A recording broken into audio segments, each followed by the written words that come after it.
valuing your students' passion and joy throughout the college search and even into the application process. And I'm Jen, and I'm with Gina, and we're going to introduce ourselves and then talk about.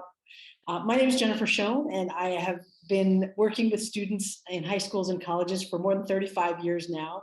And this is a real passion of mine, is what I do, but also talking to parents about how to help their students find the right fit so that everything else, the application process, getting excited about college and then being successful in college all grows from that. So I'm very excited to have you here today. Yeah, and I'm Gina, and I've spent my career dedicated to making students happy and their family. And it's a really tense time of year for college guidance and access, as you wonder, wow, what's the right fit? How do I make sure I have the right fit? Is my student going to be okay? And hopefully we're going to be able to touch upon some of the main topics and things that you can look for that will help guide your college search and the application process. We have a lot of tips when it comes to how to infuse your interest into the application as well as in the search. Absolutely. So there are a few things we want to cover. We will share both in this presentation and in the handout questions that your students could ask that you can sit down with them to talk about, to determine if a college is a good fit for them, especially with student life and culturally. Sometimes I think the academic questions are the only things people ask, but asking these broader questions about campus culture is very important. We'll talk about where in their application they might show that they're a good fit through what they're passionate about. And then finally, why we know that their ability to connect on campus to the things that bring them joy and the things that they find meaningful leads to college and then eventual career success. Beth, can you remind me, how old is your, it's your daughter, correct? And she is a senior. And we have visited 2 college campuses so far that were good, but I guess I'm still looking for the wow factor. Mm-hmm. And this is actually a perfect time because next weekend we are going to look at 2 more college campuses, and we're continuing to do that throughout the fall. So this is perfect timing. Mm-hmm. And how many have you gone to, did you say? 2. Okay, and then you'll go to a few more this weekend? We're going next weekend to 2 more, and then like every other weekend or so, we're visiting 1 or 2 colleges. That's great. So this is a perfect time to start to think about these things. That's great. Ooh, very happy that you're here. Yeah, absolutely. Because, you know, and Gina and I both really agree on this, that if you understand campus, if the student understands and gets a good sense of campus life and student culture and what's there, then they will find a good fit. And the reason for that is in the next slide, and that is that students spend far more time outside the classroom than inside the classroom. And from what I see from all the students I've worked with, the skills they gain in their co-curricular activities are just as valuable as what they learn in the classroom. And so really finding out what the opportunities are for the students when they're there is just, it's so vital to finding a good fit.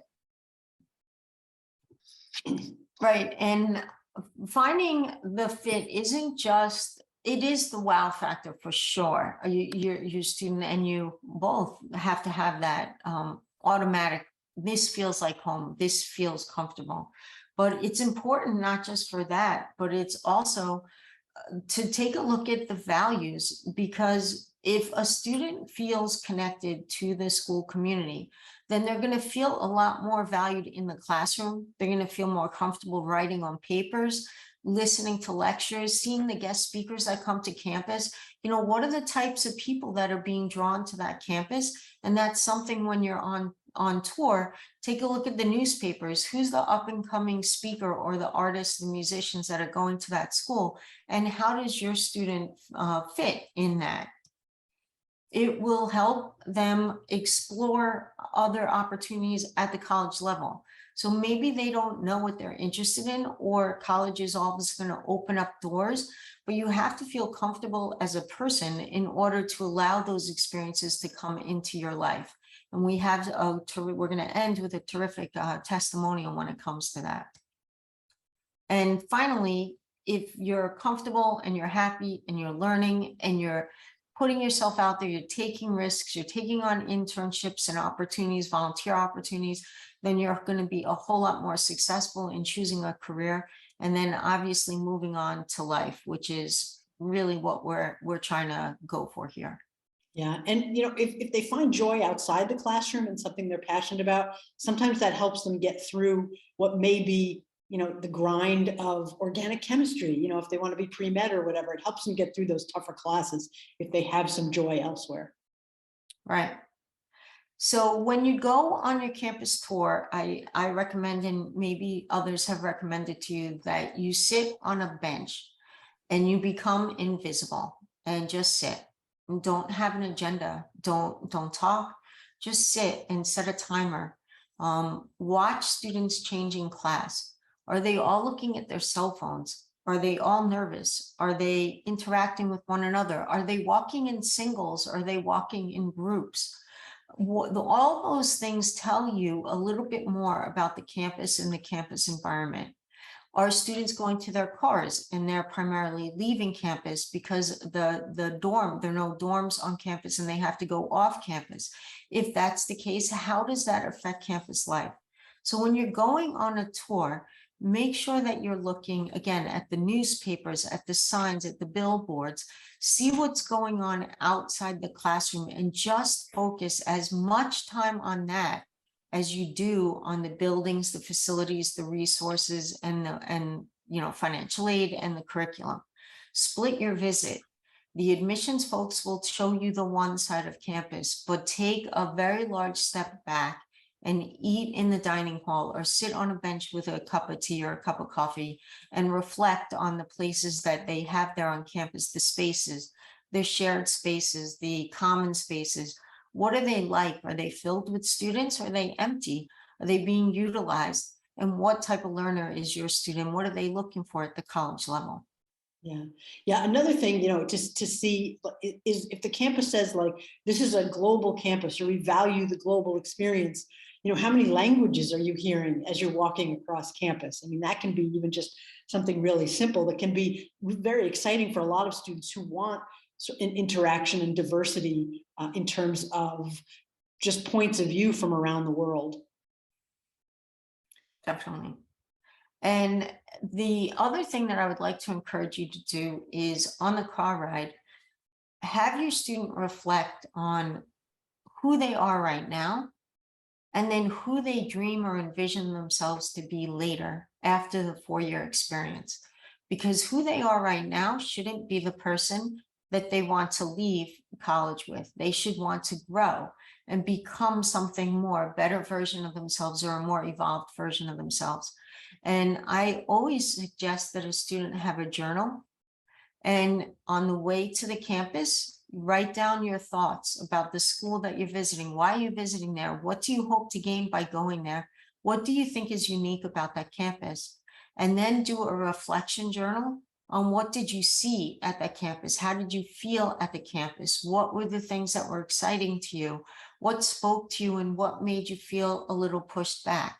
And have all those things written down so the student in their own time can start to reflect on who they are and who they want to be inside and outside the classroom.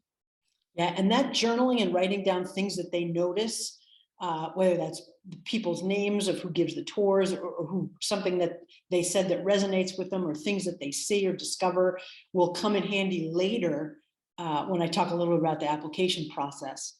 So anything they can write about that. And Gina, you said it really well. It's not just about what can you do at the campus that you continue to do, but how can you maybe move out of your comfort zone and grow?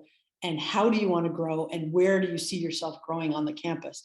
Those are hard questions, I think, for young people to answer, especially when they're still in high school and they're looking and it's stressful. But if they can just take some time to reflect now on that, that will really help them when it comes time, not just to apply to college, but once they get all those acceptances in, which we know is going to happen, figuring out which one they would choose to go to. Yeah, and honestly, you should all do it. So if you, your husband, and your son are all going together, you should each have your own reflections and your thoughts about going to that school, because later you can sit back and compare and say, wow, I didn't have that view of the school afterwards. Let's follow up on it and let's ask some questions. And then you can contact the school again and ask a little bit more in-depth questions so that you can see maybe your perception picked up something that your husband's or your son's did not. So it's very good to compare and contrast that. Yeah, and sometimes, you'll see things in your son that he might not see for himself, and then you can sort of help bring that out too. I think it's always good for students to consider too, like, what are they doing now that they really love to do, and what are some things that they want to let go? They don't have to be the same person in college. It's really like a clean slate when they go to college. So is there something like, do they really want to continue on the debate team? Do they want to do some graphic design or do some marketing projects? And does the college have that activity that they want to do? And then what are some new activities? There's some things, sometimes high school gets to be overwhelming, and it's just like, I can't try anything new because I've been pigeonholed into this spot, and it's just too late to do that. But there's some things they really want to do once they get to college. And then again, ask, does the college have that particular activity so that can be part of their growth? Yeah, and this particular picture is from a campus that I recently went to, and they had these little motivational signs all over campus. And they were trying to develop a growth mindset, which is something that we're going to touch upon later in the hour, and get the message. Like, although maybe he's not sure what he wants to do with art or his interest, how many like-minded people are on the campus? Are there murals? Is there artwork? Are there other students enjoying that? Whether it's an academic interest or just a personal interest, you'll be able to get a flavor for that if you just read those little signs and take a look at the murals in the walls of what's happening around you during the tour. Yeah, I mean, I know, so I work with one student in particular who wanted to be in architecture, and that was her thing, to be an architect. But what sold her on the campus was all of the murals that we had around, because she was also an artist. And so all of those spoke to her. And so she chose Northeastern. And I just think that, here's a student who wants to be in architecture, but it was the murals on campus everywhere that said that it was the right place for her. So, yeah. So again, we talked a little bit about the college search process. So that was the first part. Now, the second of the three parts we wanted to talk about is, how do you value joy in the application? And I think that sounds funny. I think a lot of people would be like, what? How can you put joy in the application? But there are really ways to put it in there that make admissions people stand up and take notice. So if you, Beth, like, you're sitting down and you're helping your student with this, your son with this, you can really make some points about, like, ooh, this is something that you always get excited about. Like, where is this in your application? And you can remind him that this is something important.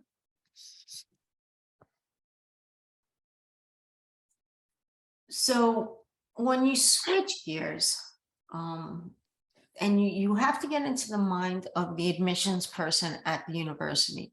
So when you go for the tour and you speak with an admissions counselor or the tour guide, they're going to speak to you and they're going to tell you more or less what they're looking for in a student.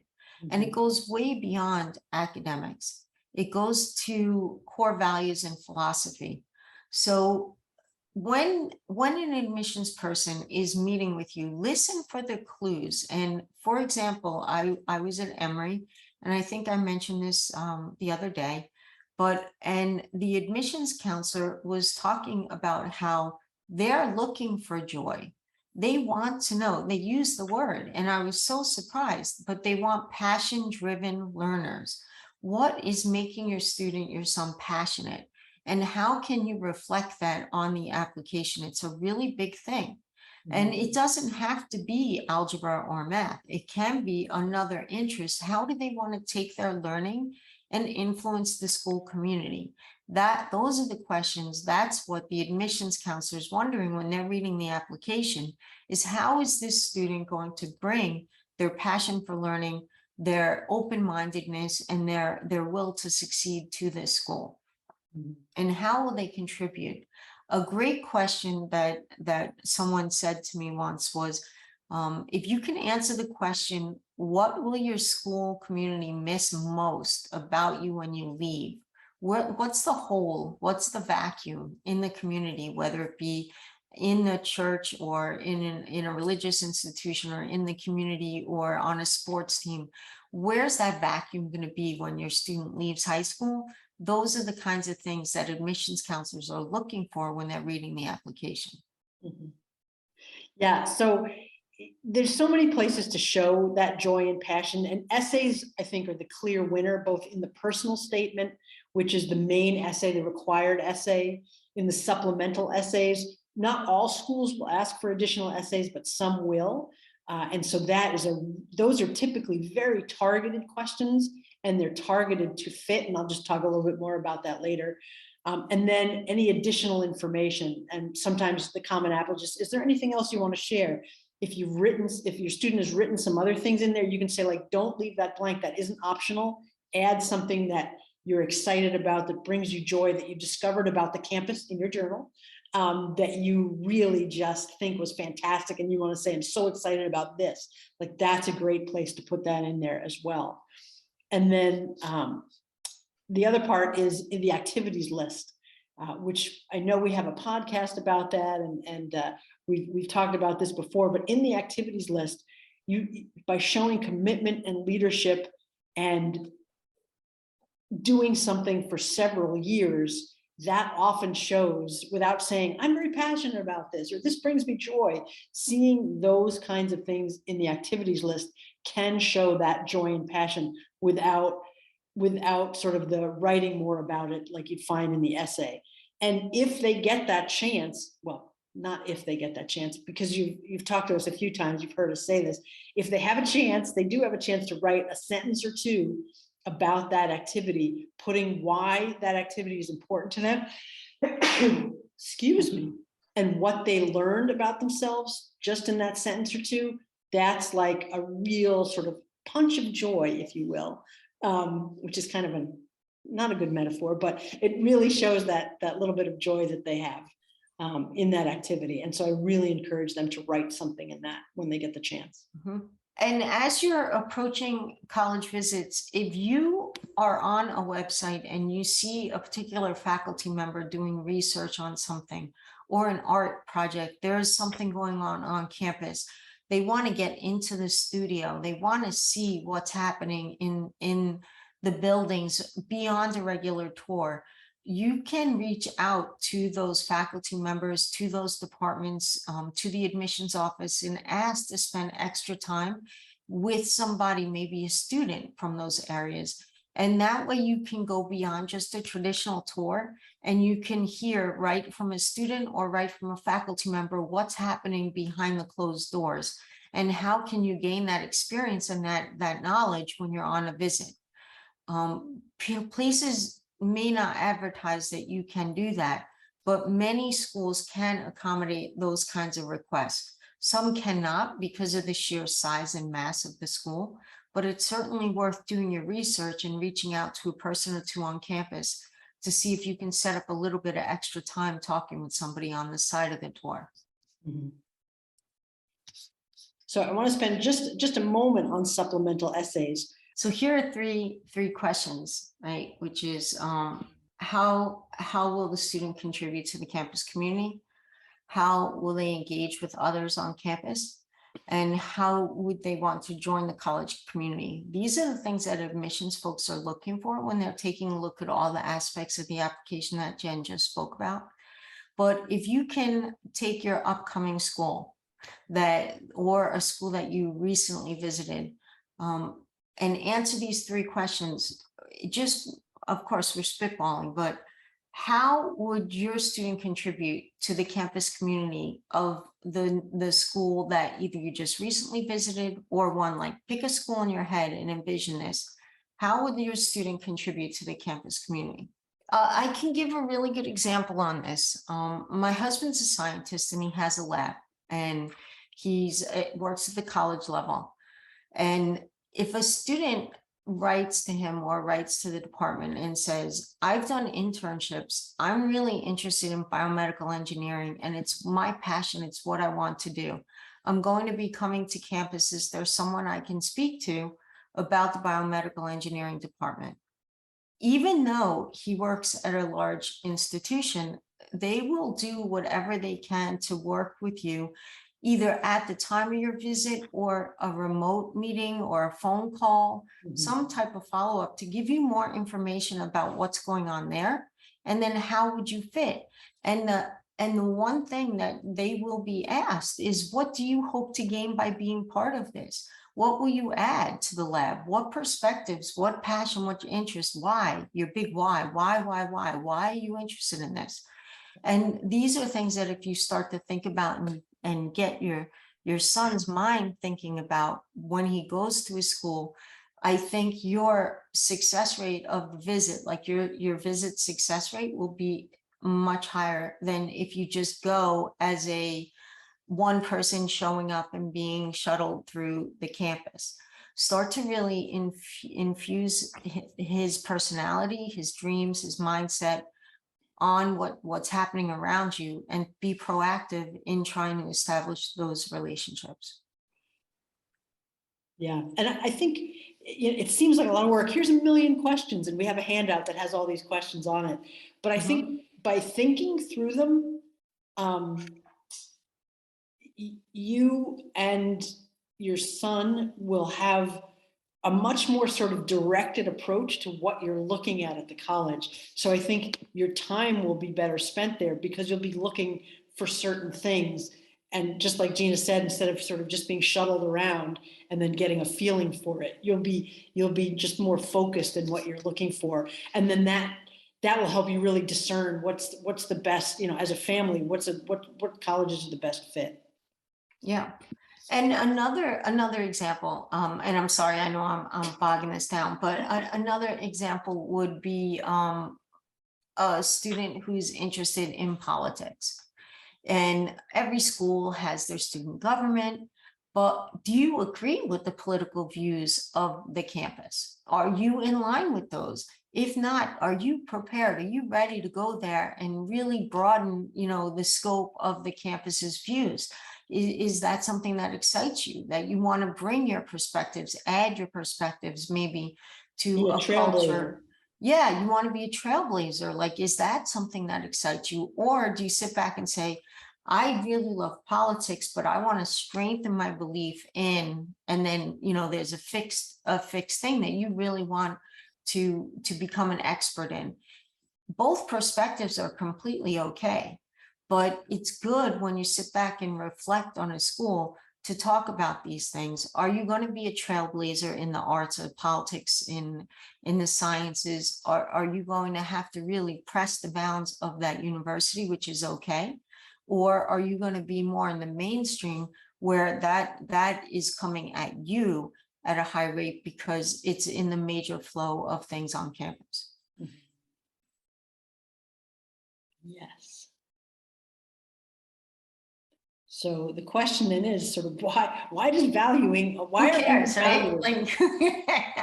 Why do we even value this, and how does it lead to success at the college level? And it really boils down to there's so much research out there, and it will say here's 10 things that a student needs to succeed. Here's 5 things, but it really boils down to 2 things. And this is where passion and joy come in. The research says that if your student can find just one person, hopefully they find more, but if they find one person who has their back, who is there for them through thick and thin when they're at college, they will succeed. They have much higher chances of success academically and co-curricularly than students who do not have someone who has their back. And the other piece is, if they can find one activity, this is the student can find one activity that they find meaningful to them, that they will participate in weekly. Again, more likely to find success academically and throughout college in their co-curricular activities. And the best place they can find these things, the person who is going to be their good friend, who's going to have their back, and the activity that's going to just bring them joy and help them find what they're good at, what they love to do, and build skills for them, that's going to be in the co-curricular arena. And so that's why finding fit is so important, because if they feel like they fit there and they can find their people, as I always like to say, then they're going to have these two things, and that's going to set them off to be very successful in college. And so it's just those two things, an activity and a person, that makes finding fit so important. Jen, what did you want? What were you looking for when you went to college? Like what was your person, you know, who's your person? What was your activity? Yeah, so I mean, I had a bunch of activities because I joined everything. But my favorite activities were field hockey, because I feel like that's where I just, even though I didn't play all 4 years because of knee injuries. And even though I was better. Right, well, there's no doubt about that. Gina was way better than me. Sorry. But being able to just be on the team and be part of a team was really important to me. And then, you know, my one person was this person named Gina. And I don't know that we hit it off right away, but we became friends right away. And then as we roomed together for our final 2 years, I just knew that anything came up, like Gina was there no matter what. And so that just gives you such strength and such confidence that, you know, I'm like, I'm going to run for student body president. I'm going to do this. I'm going to do that. Because I knew that whether I succeeded or failed, I had somebody there beside me through the whole journey. I didn't know that. Thank you. No, that was another Gina I was talking about. No. Yeah. For me, the one thing I wanted to do was to help someone else, because my adult mentor, my family was not like the best role model system for me. And the adult mentors that I had in high school, the administrators, really saved my life. And I knew that when I went to college, I wanted to one day figure out how to repay that. How I did it, I didn't know.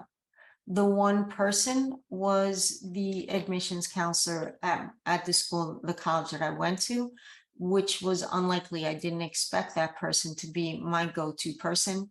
And then the activity ended up being all the admissions activities that Jen got me involved in, being on the board of directors, finding my voice, and then realizing I really could, for the rest of my life, make a difference in other people's lives, students' lives like myself. So it can be something very small, or it can be something very personal. And those are the things that you want to put in the journal, and that you want to be talking about when you leave a campus on that car ride home. Mm-hmm. Absolutely. And so we wanted to wrap up this section a little bit by talking about growth mindset and what that means, because I think so often sometimes students come to college with a fixed mindset, and they think, I'm as smart as I'm going to be, and I can't increase my intellectual power. You know, I'm not going to be able to gain my skills. And that's part of just being 17 or 18, right? They think they're grown up. But with growth mindset, you can really guide your student into saying, you know, be open to new experiences, and you will grow. You might not succeed at things, you might fail terribly. That doesn't make you a failure. But if you work hard, if you take ownership, and you're ready and prepared for hard work, you can really excel at a campus.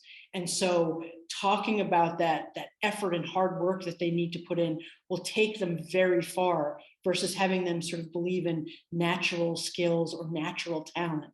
And so I really encourage my students. I give them feedback about effort and the work that they put in, versus that, oh, you know, you're a natural at this, because I see that sort of feeds on itself, and they're like, oh, I didn't do so well here, but I can improve, and let me think about how to do that. And I can be a different person, a better person, a smarter person than I am when I started this journey. And to go off that, a terrific conversation and absolute essential conversation that you have to have with your son is, what if you're not the most capable student in the classroom? What is that going to look like for you? Because a lot of times students are the best in their high school, or the best artist, the best musician, the best athlete, the best student. And then they go to college and there are a whole lot of other bests there too. And what is that going to look like when they're there alone on the campus and they're not the best? Maybe somebody else is also very capable and an equal. Prepare yours to have these conversations. Are you going to a school where you know you're not the best? For me, I went to a school where I knew I was the least, because I wanted to at least get halfway up the rung of learning. So I knew I was going to be in a classroom filled with many other highly capable students, and I would be the C student when I first started out. I knew that. So I was ready for that. And it didn't bother me that in the beginning I was getting C's and everybody else was getting A's, because that's why I was there. I knew there was a gap. There was a massive achievement gap that I wanted to get to. Is that your student? And this is a conversation that you really need to have with this growth mindset, the open-mindedness, the understanding of who you are in place with the other students on campus. Are you there to strive to get higher, in which case you have to go with a lot of humility? Or are you going there because you know you are going to be the best? Are you going to be the best student, the best athlete? And what does that look like? How many doors does that open up for you? And are you wanting to go to a school where you're going to be able to shine right off the bat in the beginning? Yeah, and it has a lot to do with how competitive your student is. Like, do they have a very competitive nature, or is it more collaborative and not competitive at all? And that has something to do with the campus culture as well, and looking into that. I would say that where we went did have a very competitive culture. Yeah, very much so. And there, you can tell that by collaborative spaces.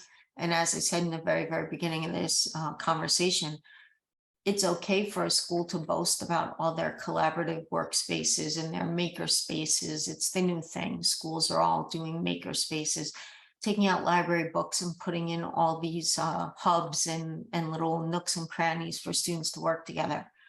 But are students working together? Is it just a building, or is it a philosophy?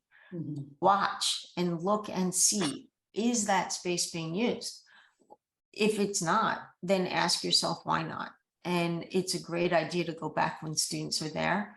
And as you said, buildings are terrific, but you need to go back now and revisit and see what the students are like, but see who's filling those spaces.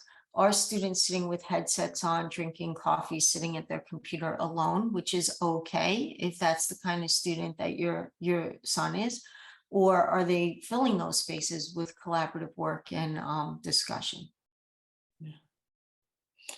I mean, I feel like we kind of talked about some of these things already, about, going in and having that conversation about what are the challenges going to be, and how comfortable are you with those challenges? Are you ready to move out of your comfort zone? Is this a challenge that's going to help you grow in the way that you envision yourself growing? And having those conversations ahead of time to determine, like, is this school a good fit? And some of this, again, goes down to mindset. And Gina has this great visual here about, well, I don't like big challenges, but I grow through challenges. If you tell yourself, I don't like challenges, that's a very different mindset than I'm going to grow with a challenge. And the student may be more willing to get out of their comfort zone and really just learn and, experience exponential growth. So thinking about these things, about what lies ahead, is just so key to a successful college experience. Yeah. And for parents that are listening to this who have a student who can't handle a certain aspect of the school, and I'll give a very concrete example, you need to be realistic with this as well. It can't just be, oh, they have to grow. Maybe they're not capable and the growth needs to be a little bit more, you have to be more patient with the student's growth. What I mean by this is, I've worked with many students who have learning differences. or get overwhelmed, they have anxiety. And the idea of getting on a bus, taking a train, or getting through campus in mass transit would just put them over the top. Alabama is a great example. It's a great school, huge school. There are school students that can't navigate the campus because they just can't. They're not at that level. That doesn't mean that in 2-3 years they'll be at that level for certain, but as a 17-year-old and 18-year-old, they're not in a place where they're going to be able to navigate the buses and the transit and everything else. Be realistic about where your student's at, and then of course explore the growth mindset. It's critically important. Who are you now? Who do you know that you can be as you move throughout the 4 years? But you also, as a parent, have to be very, very realistic in not putting a student in a situation that's over their head. Agreed. All right, so this is an example of a student who is getting ready to enter the workforce, right? Looks a little disheveled, just like a college student would, getting ready to put on their first suit for an interview. And you want them to be somewhere in the middle here, right? Like they're not quite adults, they're not quite children, they're right in the middle, they're young adults. And the look of pride when you look in the mirror at the end of the 4 years, that's going to be important. So always keep in mind that the lessons that they're learning at the college level are most definitely going to lead to how ready they are, how much they're ready to embrace moving into the workforce moving forward. Yeah, and I just can't stress that student life is going to help prepare them, and that's why considering it and finding a fit is so important. Yep. So here's a video that was a student. When I do campus tour, I stop and talk to students. I ask them what their views are, and they're unfiltered views. And it's not representative of the college. It's not through an admissions person. It's not anybody who was chosen. It's just an off-the-cuff comment. So it's one student. But this student gives a really terrific piece of advice that's very relevant to the conversations that we're having right now. Yeah, it's about 2-minute clip. At college, it is totally possible, and most Georgia Tech students do this. They spend majority of their time doing classes, doing homework, and not socializing. And at first glance, it might seem like that's the obvious route to not take, but you don't know how easy it is to just sit in your room and do nothing. So I'll give you this quote that is probably my favorite quote. You should enjoy the little detours to the fullest, because that's when you'll find things more important than what you want. I think that you should try and explore clubs, you should try and explore different social circles, different social groups, find out what you want. And I think that you should also, if you do have a hobby, do not give up on it, because that might stick with you for the rest of your life. I think that the college experience, if in isolation you only do classes, will be mediocre at best. I think that if you add those other aspects to it, more than just classes, more than just academics, even though this is a very academic oriented school, you will have an amazing time. What's your major? Computer science. Why? I love to learn, and I think that computer science has a lot of versatility, and I think that I learn a lot from different fields of computer science. If computer science paid like $30,000 a year, I would still do it. It's not about the money. It's like, I think that I would want to do something that I enjoy for the rest of my life. I would never do something just for the money. It's really more about the college fit, the experience, the community, than it is about your major. And I've had someone who works at a college tell me that the major doesn't matter as much as the community. Is this, where you want to be? And that's really what we've been trying to look at. And some of the advice you've given here, like the journaling, I think is going to be very helpful, and definitely looking at students, maybe speaking to people just randomly as we're going Exactly. around. And again, that's why this one campus that we went to, I thought it was a great campus. The problem was we were even told this is it's summer. There's no one here. You know, take the tour, enjoy the tour. We hope you will come back for our open house when you can meet heads of these departments and students who are involved in these departments. So that is something we're going to do because, again, it was a nice campus. I think there's a lot of potential there, but we didn't have the opportunity to speak to people who would speak to my son's passion. Yes. And sit outside one of the major art buildings and ask a student who's walking out. Say, hey, I'm thinking about going to school here. What's your experience like? And now, of course, it's one student and you can't base your entire view on a student. So ask a few students what it's like. Those are the people that are going to give you the extra little bit of color that you're looking for so that when you make a decision, you're hopefully making one that is an informed one. Yeah, I was gonna say, and grabbing the newspaper or finding it online and Oh, yeah. seeing what what people are talking about, what the students are talking about and writing about. I think that's such good advice as well. Yeah, it just tells you a lot about what's going on the campus too. So as I mentioned before, we have 2 more upcoming webinars. Both are focused on essays. The one next week is all about tips for a standout college essay. And the essay does make a difference. Some people say like, oh, admissions people don't read them. They do read them. Oh, wow. And Yeah. they are the most, to me, they're the best part of the whole application, is reading the college essay. So students can really stand out if they send in a good solid essay that says something meaningful about them. And then the 29th of September, we'll be talking about, the secret formula. Maybe it's not so secret, but our formula for supplemental essays, because there are very specific questions that they're asking and ways that you can answer them. So I would encourage you to bring your students with you, your student with you, to hear these things as well. And then you're both on the same page when you're ready to sit down and help. You're ready to help your son, he's ready to write, and you can really get together and help. If anybody who's listening has not signed up for our newsletter, you could do that at keystocollege.org.